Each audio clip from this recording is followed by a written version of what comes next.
There are hundreds of people who think they are possessed and all this.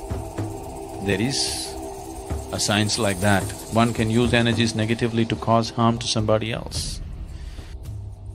A cobra also has a certain influence on this life simply because it holds its breath for long periods of time. Don't take body lightly. It's not a small imprisonment. But when one realizes how they got in, now they know how to live.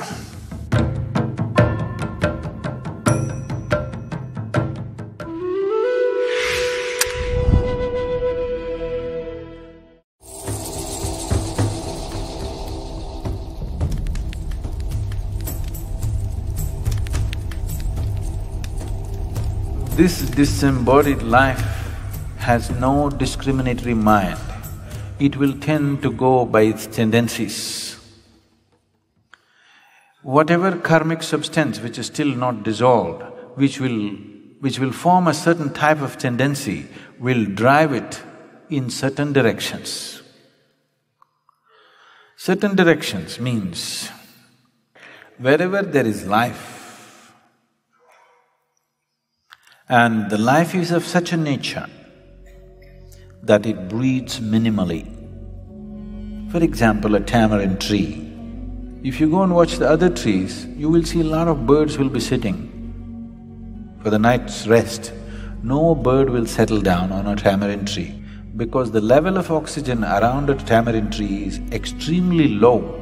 It may also move in the direction of a yogi who has a certain mastery over his breath because he is not breathing as much as others are breathing.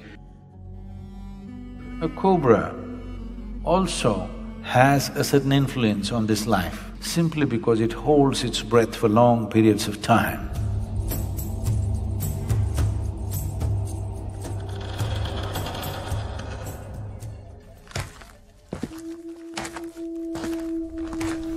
There are hundreds of people who think they are possessed and all this. There is a science like that. One can use energies negatively to cause harm to somebody else. It's mostly receded, very little of that is happening. But if you live in certain areas, certain parts of the country, this is very rampant. One thing is, if you have such impacts, you come and sit in the sphere of Dhyanalinga,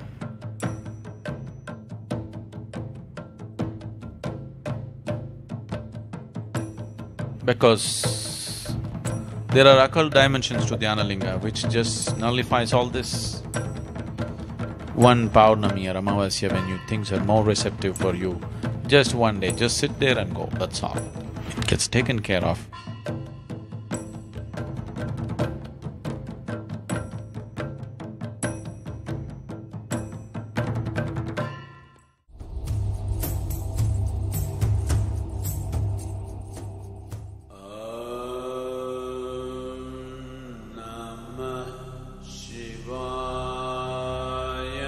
Your physical body is something that you have loaned from the planet on which you're living.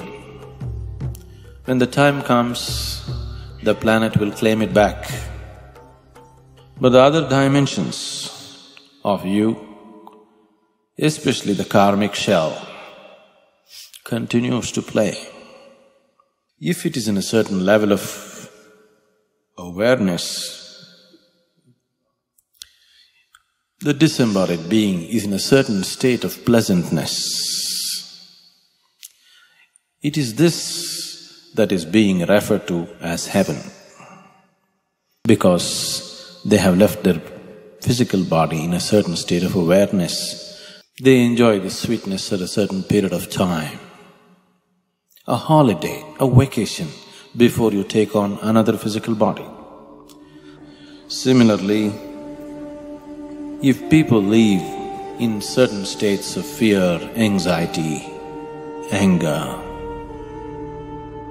in certain states of ignorance, the karmic shell has acquired a certain kinds of unpleasantness about itself. This unpleasantness is what we refer to as hell.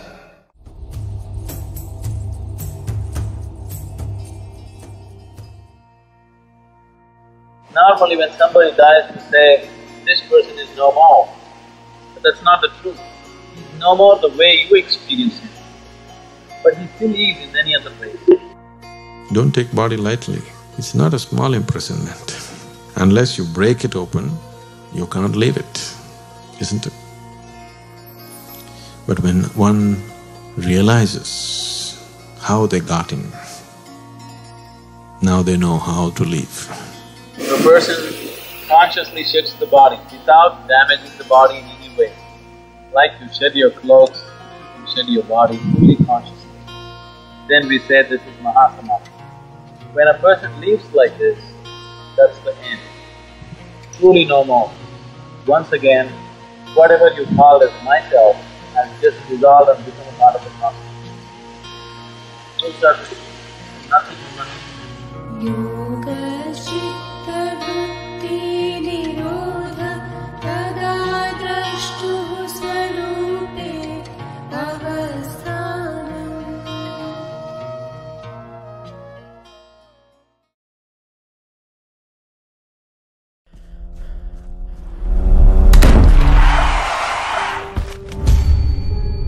What happens to dead people? Do they become ghosts? Do they haunt houses? Do they possess you? Sadhguru demystifies the dead. When a person dies and his information is not done, his prarabdha is not done, then life is still vibrant, but body is gone. Whatever karmic substance which is still not dissolved, which will form a certain type of tendency, will drive it in certain directions. There are many aspects to it. If I say these things, you will start imagining things tonight.